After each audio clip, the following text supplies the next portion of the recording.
While I was at work, an unexpected email arrived. I quickly tried to contact Greg, but he calmly explained the situation. "Sorry about that. I've met someone else and decided to start a new life with her." He also told me he planned to take the luxury car, which was recently purchased in my name with a loan. Despite my attempts to talk him out of it, he ignored me, abruptly ended the call, and vanished without a trace. In the end, Greg disappeared with his mistress, leaving behind a mountain of debt. As a mother to our 10-year-old son, Ryan, I never imagined I would find myself in such an unfair situation. My mind went blank, and I didn't know what to do. My name is Hannah, and I'm 35 years old. Greg, my husband, is also 35. We had been a family of 3, including our bright son, Ryan, who had shown an impressive intellect since he was young, reading research papers on the computer and discussing complex topics with me. On the other hand, Greg was unstable, never managing to hold a steady job. Even though I worked full-time and constantly worried about our future, Greg had recently held a consistent income for 3 years. He had even talked about making lasting memories together as a family, which led us to decide on buying a $35,000 camper van. However, Greg couldn't pass the finance company's loan review, so I ended up taking the loan for the vehicle. On the day the camper van was delivered, I received a shocking email from Greg, stating he would be taking the van since the loan was in my name, and I would be responsible for the repayments. Confused and shocked, I called him immediately, only to hear him say, "Well, I've fallen in love with another woman, and things got serious. I'm going to start over with her. Bye." He mentioned the divorce papers we'd discussed during a past argument, said he would file them, and ended the call without another word. It was in that moment I realized I had been betrayed by Greg, a truth that hit me like a ton of bricks. I tried calling him again, but there was no response. When I came home from work, I checked the drawer where the divorce papers were supposed to be. They were gone, just like everything else. The weight of the $35,000 loan now rested solely on my shoulders. Despite my repeated attempts to contact Greg, he never replied. Ryan, noticing something was wrong, came to me after dinner. "Mom, are you okay? You haven't eaten much lately." Yeah, maybe I'm just tired." He then gave me a knowing look. When people lie, they look up to the right. Lying is bad. "I've noticed Dad hasn't been home for 3 days. Did something happen between you two?" Taken aback by Ryan's perceptiveness, I took a deep breath to calm myself. I realized I couldn't hide the truth any longer, so I sat him down and told him everything. "I see, it's just like Dad to do something like that. Aren't you upset?" "No, I kind of figured out what was going on," Ryan said, almost matter-of-factly. It seemed like Ryan wasn't as shocked as I thought he'd be. Still, I knew he must be hurting inside, and I silently apologized to him, but I couldn't keep up the facade, and soon my health began to deteriorate. At work, during a training session, I suddenly collapsed, unable to stand. "Sorry, I can't stand right now. I need a break," I murmured before losing consciousness. I woke up in a hospital room, hooked up to an IV drip. The doctor informed me that I needed more tests and that I'd need to stay for further examination. I felt pathetic. All the stress from the betrayal was affecting my health. As I lay there staring at the white ceiling, tears began to flow, and then, out of nowhere, Ryan rushed into the room, looking frantic. "Mom, what happened? Are you seriously hurt? You're not going to die, right?" "Of course not. I wouldn't leave my son," I reassured him. Ryan looked both relieved and concerned. "The teacher called and said you were in the hospital. I was so scared." Ryan, usually so mature, was still just a 10-year-old boy. Seeing his worry gave me a newfound determination to get better, for his sake. But the doctor's diagnosis wasn't good. I had a serious illness and needed surgery immediately. Following the doctor's advice, I underwent the surgery, and by the time I was discharged, it had been a month since Greg had left. When I got home, I opened the mailbox to find a letter demanding payment for the car loan. I thought the repayments were automatically deducted from my account. Panicking, I checked my account balance. It was no longer the $20,000 I had before, but a mere $33.90. Greg had taken everything, and I couldn't reach him to ask for the money back. With no camper van to sell, I felt completely helpless. Everything seemed to be falling apart. As I sank deeper into despair, Ryan placed a hand on my forehead. "You look sick. Are you okay? You don't have a fever, though." "I'm physically fine, but your dad not only took the car, but he also emptied our savings. Now, I can't work, and we have no money left. I don't know what to do. Ryan, surprisingly calm, gave me a determined look. I'll deliver newspapers, and I'll look up some online jobs to help. His words, so full of hope, made me realize that now wasn't the time to give up. I had to keep going. I'm sorry for worrying you, Ryan. I can't afford to be weak. I'll change my mindset and do whatever I can, I said, forcing a smile. Ryan smiled back and then said something that shocked me. Let's figure out how to get the car back from Dad. How do we do that? I asked, stunned. The camper van is in your name, right? Yes, but what about it? Ryan's words hit me like a lightning bolt. I couldn't believe what he was suggesting, an idea so out of the blue. I had never even considered it. Also, I have no idea where your father is. Then let's track him on my phone. A month ago, when we went hiking as a family, Ryan, who is typically so reliable, got lost. To be safe, we bought him a kid's cell phone and installed a GPS app that Greg and I could both monitor. With this app, I can see where Dad is in real time, and he's been moving around a lot. Oh, really? But what if we find him and he just says something vague and disappears again? Ryan smiled and made a calm, almost mischievous suggestion. Don't worry, I've already taken care of it. What do you mean? To my astonishment, while I was in the hospital, Ryan had been working behind the scenes, pulling off something I never thought possible. He had even figured out Greg's secret relationship. I couldn't believe it. A 10-year-old boy, my son, had managed all this. Understanding what Ryan had done, I was in awe of his resourcefulness. He had even uncovered details about Greg's mistress. All right, let's show your dad what happens when he betrays us. Okay, let's get started right away. Together, we made our preparations, ready to take action. Hannah thought, with Ryan by my side, nothing can stop us, whatever happens, we're ready for it.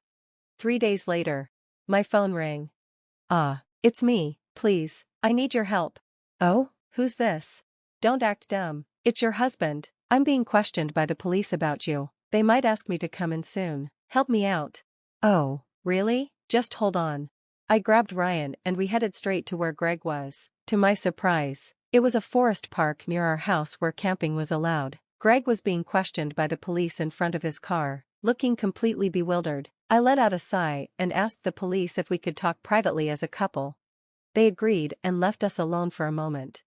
Greg, clearly uncomfortable with all the eyes on him, urged Ryan and me to get in the car. Inside, his mistress was sitting cross-legged, glaring at us, but I didn't care about her anymore. Sorry about that, thanks for coming, but what's with the police? Why are they here? Greg asked, feigning confusion. Because I filed a report about the missing camper van, I replied coolly. What? Why would you do that? Simple, I said, my car was stolen. Greg, still underestimating the situation, babbled on, thinking actions between spouses couldn't possibly be criminal. But the world's not that naive, Greg, I said, you filed for divorce, remember? That means we're strangers now, and taking a stranger's car without permission? That's a crime. Ryan had pieced all of this together, sharp as ever, just like I had taught him. But I didn't steal it, I just borrowed it for a bit. Oh, really? Well, I'd like to use my car now, so how about you return it? That would be super helpful.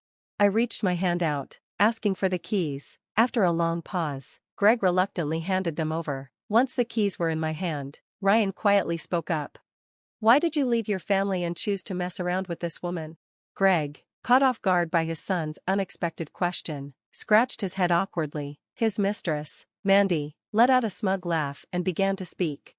It's because I'm more attractive than your mother. Look at me, you can see it, right? He fell for me and decided to leave you both. Shut up, I didn't ask you, Ryan snapped. Dad, you answer. Mandy was silenced by Ryan's stern tone, but Greg stayed quiet. If you can't explain, no problem. I'll just call the police back and have them arrest you. Wait, hold on, okay, I'll talk. Mandy had joined Greg's company 3 months ago, and the two had hit it off at a new employee welcome party. Their affair grew stronger, and soon Mandy was pregnant. Greg, wanting to start fresh, left us behind. Why take the camper van? I pressed. I quit my job and thought about selling the car for cash, but then we decided to go on a trip instead. How did you even know all this?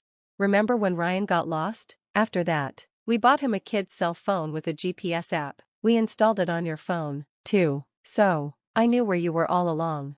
I later learned that Ryan had pretended to get lost during our hike just to get the phone. I was amazed at how clever and strategic he had been. I suspected something was wrong with Dad, so I came up with this plan to track his every move. You really are a terrifying child. Greg muttered. I'll never become an adult like you, Dad, someone who betrays the people who matter most. Faced with the hard truth, Greg was utterly powerless, unable to offer any excuses. In contrast, Ryan, only 10, stood strong, resolute, and unwavering. I felt a surge of pride as a mother. This was my son, and I couldn't let him down. Also, return the $20,000 you took from my account, right now. It was joint property as a couple, I don't have to give it back, Greg argued. No, it's not, I countered. That money was saved by me, little by little, from the time I was single. You've always quit jobs, so we never had any savings together, did we?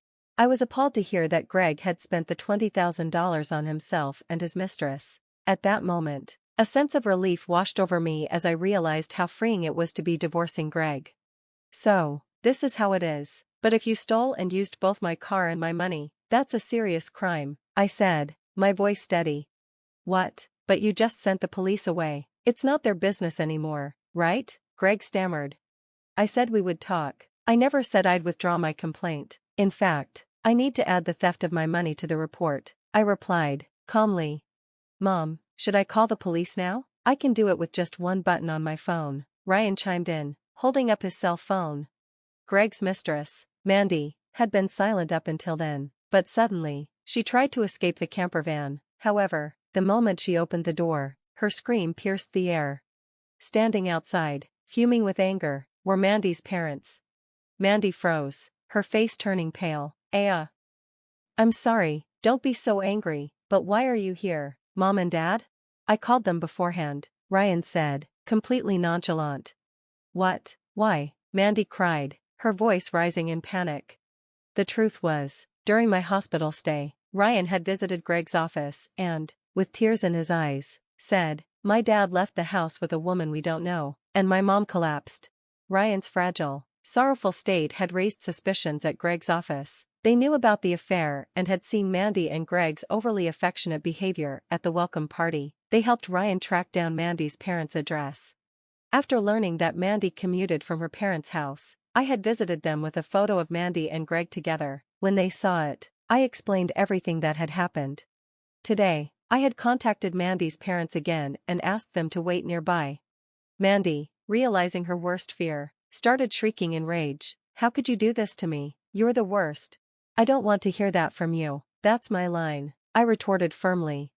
By the way, your stomach seems pretty big. When's the baby due? I asked, glancing at Mandy's noticeable belly. In 3 months. She replied, her face reddening. Wait a minute, that doesn't add up with when you met my husband, I said, narrowing my eyes. You two met only 3 months ago, right? Which means. I turned to Greg, watching his face drain of color as he pieced the information together. Wait, what does that mean? Greg asked, his eyes wide with confusion. Are you really this slow? It takes about 9 months from conception to birth, I said with a scoff, which means, the baby you think is yours isn't. You're really foolish, Ryan muttered under his breath. What do you mean, Mandy? Have you been lying to me this whole time? Greg yelled, his voice trembling. Mandy rolled her eyes and let out an exaggerated sigh. Ugh, I almost got away with it. Oh well, guess it's over now, she said casually. Honestly, you're so naive, you can't see through lies. You really are a fool. Greg's rage boiled over. Don't mock me, my whole life is ruined because of you. The two of them started yelling at each other, hurling insults and accusations. None of us intervened. This mess was of their own making. Meanwhile, Ryan and I contacted the police again, explaining the situation. As the sun set, the park was lit by the flashing red and blue lights of the police cars. Greg dropped to his knees, his voice filled with desperation. No, really, I was wrong. I'm sorry, I'll work hard and never cheat again. Please, just don't arrest me. Dad, Ryan said coldly, people don't change that easily, especially lazy people like you. Exactly, I added, I can't trust you. Reflect on your actions, and pay for your crimes at the police station. If I get arrested, I won't be able to pay you back. Is that okay with you? Greg pleaded. I don't mind, I said, crossing my arms. Pay me back when you've atoned for your sins. Take all the time you need. Ryan smirked. Don't worry, we've already found you a place to work. I raised an eyebrow. Let's see, there's Ryan's child support, plus the $20,000 you stole from me. I'm not sure how much it all adds up to, but you'll work hard to pay it all back. Then I turned to Mandy, and as for you, the mistress, you might think you're just an onlooker in all of this, but don't forget, you're an accomplice to Greg's theft. Be prepared to face the consequences. Mandy visibly shivered, her fear evident. She turned desperately to her parents for help, but they scoffed. We disown a daughter who causes trouble for others. And just like that, Greg and Mandy were escorted away in the police car. Thanks to Ryan's smart strategy, we had successfully punished Greg and his mistress. While they were released from detention soon after, they still had to face hefty payments. Through a lawyer, I managed to claim $20,000 in damages.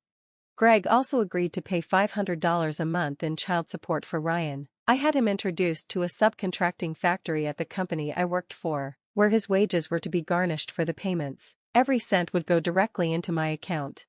I also sold the camper van and paid off the auto loan. Since then, my health has improved dramatically. I feel more energized and focused at work. Ryan has been helping with household chores and running errands, proving to be incredibly responsible. I am determined to keep moving forward, so that Ryan can follow the path he loves, without ever having to give up.